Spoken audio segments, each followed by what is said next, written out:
ओम प्रिय विद्यार्थियों, सुप्रभात। बच्चों, आज हम नैतिक शिक्षा विषय का पाठ नंबर 15 पढ़ेंगे, जिसका शीर्षक है स्वामी विरजानंद सरस्वती।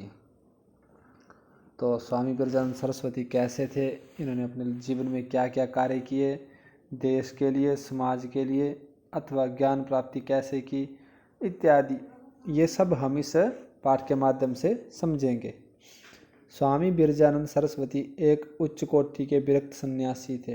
कैसे सन्यासी थे? विरक्त, जिसको किसी भी प्रकार की कोई विरति ना हो, कोई भी मोह माया इत्यादि ना हो। इनका जन्म सन 1771 ईस्वी में पंजाब प्रांत में जालंधर जिले के गंगापुर ग्राम में एक ब्राह्मण परिवार में हुआ था। ध्यान देंगे आप लोग, जन्म कब हुआ था? 1771 में। कहाँ हुआ था? पंजाब प्रांत में जालंधर जिले के गंगापुर गांव में एक ब्राह्मण के घर में इनका जन्म हुआ था। इनके पिता का नाम नारायण दत्त था। बच्चों ध्यान देंगे, सब एक्स्ट्रा प्रश्न में पूछे जाएंगे। ये पिता का नाम, माता का नाम इत्यादि, ठीक है। इनके पिता का नाम नारायण दत्त था। इनका बचपन का नाम ब्रिजलाल था। देखिए, इनका बचपन का नाम क्या था? ब्रिजलाल था। ऐसा करतारपुर की एक बुढ़िया ने बताया। ये करतारपुर की एक बुढ़िया ने बताया था। 5 वर्ष की आयु में शीतला चेचक रोग से पीड़ित हो इनकी आंखें जाती रही। जब ये 5 वर्ष की आयु में थे तो बच्चों इनको चेचक रोग हो गया था, और जिससे इनकी आंखों की रोशनी चली गई थी।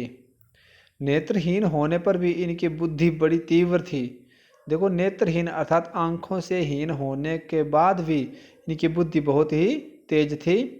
1-2 बार सुने हुए मंत्रों को वे ज्यों का त्यों दोहरा देते थे। जब ये किसी के मुंह से 1 अथवा 2 बार कोई मंत्र सुन लेते थे तो उसी को उसी प्रकार ही दोहरा देते, अर्थात बता देते। इतने वो तीव्र बुद्धि वाले थे। 8 वर्ष की आयु में इनके यज्ञोपवीत का तथा वेदारंभ संस्कार कराए गए। जब इनकी 8 वर्ष की आयु हो गई तो इनको यज्ञोपवीत अर्थात जनेऊ डलवाया गया और वेदारंभ शुरू करवाया गया। वेदारंभ होता है पढ़ाई शुरू करवाना। नेत्रहीन बालक का सबसे बड़ा सहारा माता पिता होते हैं। देखो बच्चों, अब आप भी जानते हैं कि जो आंखों से अंधा होगा उसके तो सबसे बड़ा सहारा उसके माता पिता ही होंगे।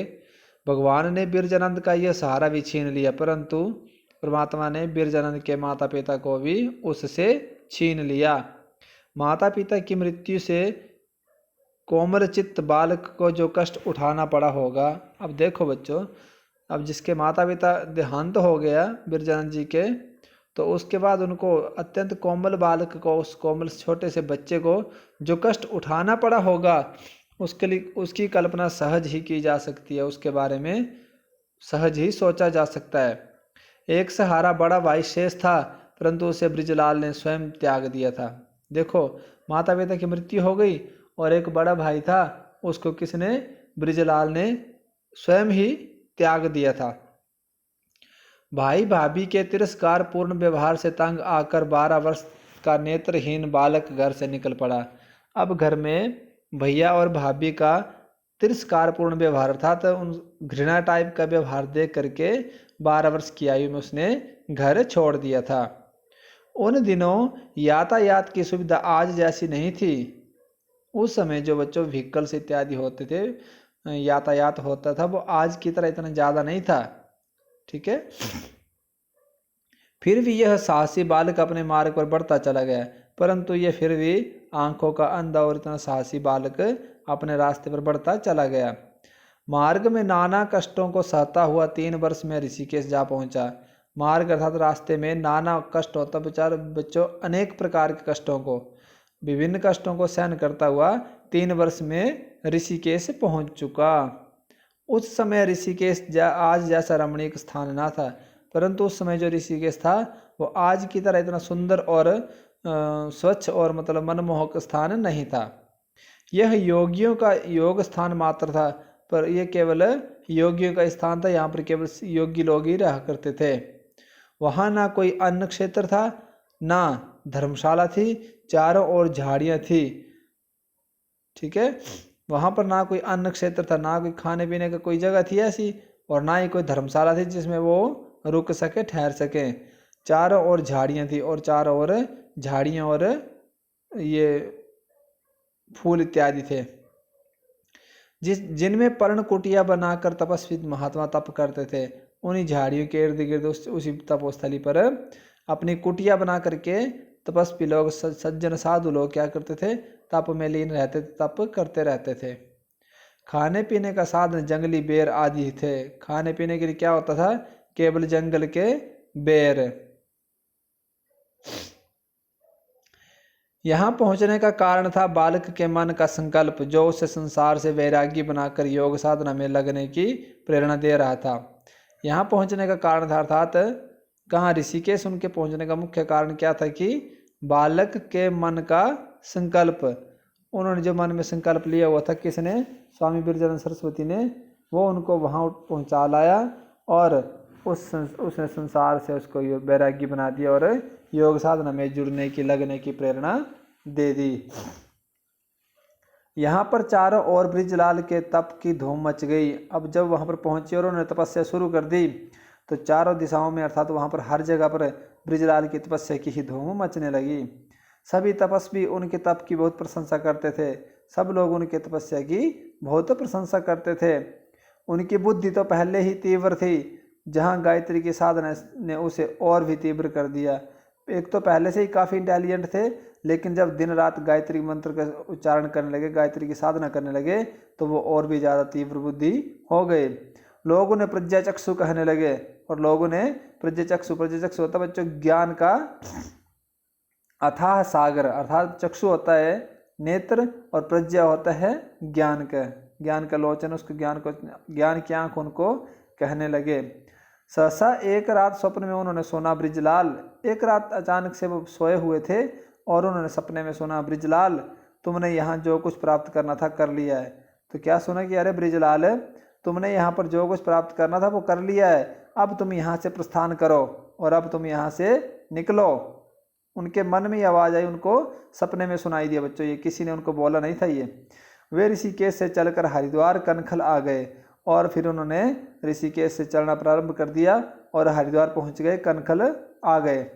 यहाँ आकर उन्होंने दंडी स्वामी पूर्णानंद सरस्वती से दीक्षा ली। ध्यान देंगे, ये प्रश्न भी आ सकता है कि बिरजानंद ने संन्यास की दीक्षा किस से ली थी, ठीक है।